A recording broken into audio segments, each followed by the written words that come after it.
শাকটা কত বড় হয়েছে। নমস্কার বন্ধুরা, মঞ্জু কিচেন হাউজে আপনাদের স্বাগত। আজকের বাগান দিয়ে একটা শাক তুলে নিলাম। এই শাকের একটা রেসিপি করবো, তার সাথে আরও একটা রেসিপি থাকবে। আগে আমি আর একটা কাজ করব, সেটা হচ্ছে এই যে গাছ থেকে কটা লেবুর পাতা তুলবো। দুটো রেসিপি করব তো, আর একটা রেসিপিতে লেবুর পাতাটা লাগবে, ওই জন্য কটা লেবুর পাতা তুলে নিলাম। কত লেবু হয়েছে, দেখতে কি সুন্দর লাগবে। একটা লাউ নিয়ে আসা হয়েছে, লাউটাকে কেটে নেবো। আর এই লাউটা হচ্ছে লেবুর পাতা দিয়ে শুক্তো করব।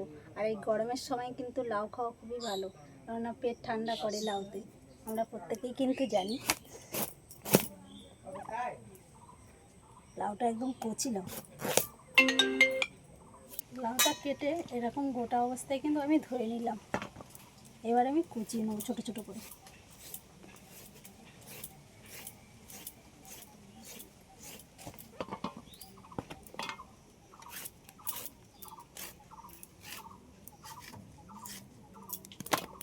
লাউ কাটা হয়ে গেছে, এবার শাক কেটে নেব। শাকের ডাঁটাগুলো কি মোটা মোটা হয়েছে।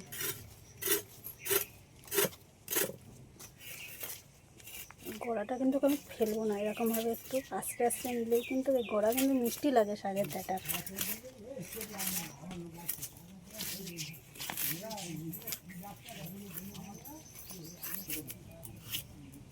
শাকের সাথে দুটো আলু এরকমভাবে কেটে নেব। কিছুটা মৌ কাঁকড়া আগে দিয়ে কেটে বেছে পরিষ্কার করে ধুয়ে রাখা হয়েছিল। একদম ছোট ছোট কাঁকড়া তো, কাটতে অনেকটা সময় লাগবে, ওই জন্য আগে দিয়ে এটা করে নিয়েছিলাম। কাটাটা দেখাইনি। এইবার আমি এই কাঁকড়াটা আগে ভেজে নেব, শাক দিয়ে রান্না করব ওই কাঁকড়া দিয়ে। কড়াইতে সর্ষের তেল দিয়ে দেবো। উনুন জ্বালিয়ে কড়াইতে বসিয়ে দিয়েছি আগে দিয়ে। তেলের মধ্যে দিয়ে দেবো হলুদের গুঁড়ো, লবণ, এবার কাঁকড়া দিয়ে দিচ্ছি।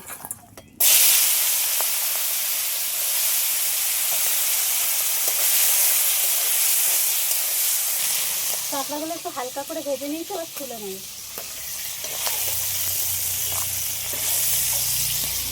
শাক আর আলুটা দিয়ে দিচ্ছি কড়াইয়ের মধ্যে। দিয়ে দেবো 4 থেকে 5টা কাঁচা লঙ্কা চেরা, স্বাদ মতো লবণ, হলুদের গুঁড়ো,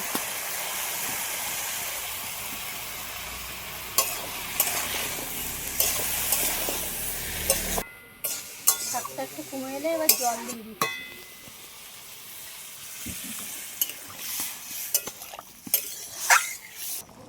আলু আর শাক প্রায় সিদ্ধ হয়ে গেছে। এবার আমি এই ভেজে রাখা কাঁকড়া এখান থেকে হাফ দিয়ে দেবো, পুরোটাই দেবো না।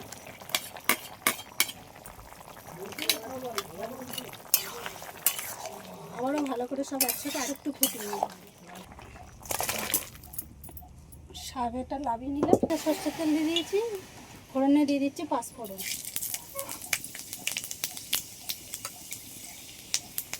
এবার দিয়ে দিচ্ছি তেজপাতা,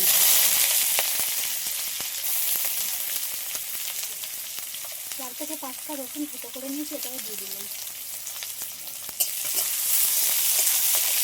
পেঁয়াজ আর রসুন লাল লাল করে একটু ভেজে দিয়েছি।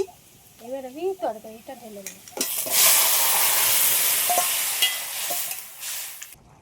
একটা রান্না হয়ে গেল, লাভিয়ে নিলাম।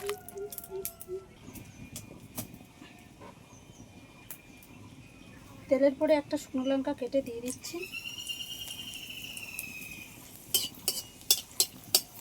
অল্প করে 5 ফোড়ন দিয়ে দিলাম, হালকা করে সর্ষে, দুটো লেবুর পাতা হাতে ছিঁড়ে এইভাবে দিয়ে দিচ্ছি। এবার লাউ দিয়ে দেবো।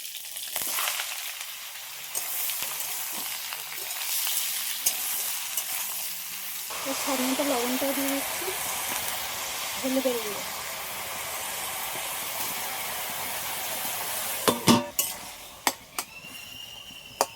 লাউটাও সিদ্ধ হয়ে গেছে, অনেকটা কমেও গেছে। এইবার আমি এই ভেজে রাখা কাঁকড়াগুলো দিয়ে দিচ্ছি। কাঁকড়া ছাড়াও কিন্তু এটা এইভাবে রান্না করে খাওয়া যায়।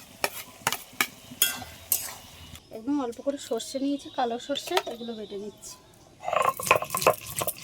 একটু চিনি দিয়ে দিচ্ছি, আর এই সর্ষে বাটাটা দিয়ে দিচ্ছি।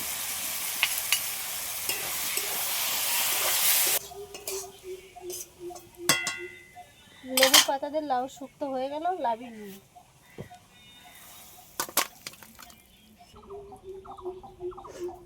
এই গরমে কম মশলায় দুটো রান্না আমার হয়ে গেল।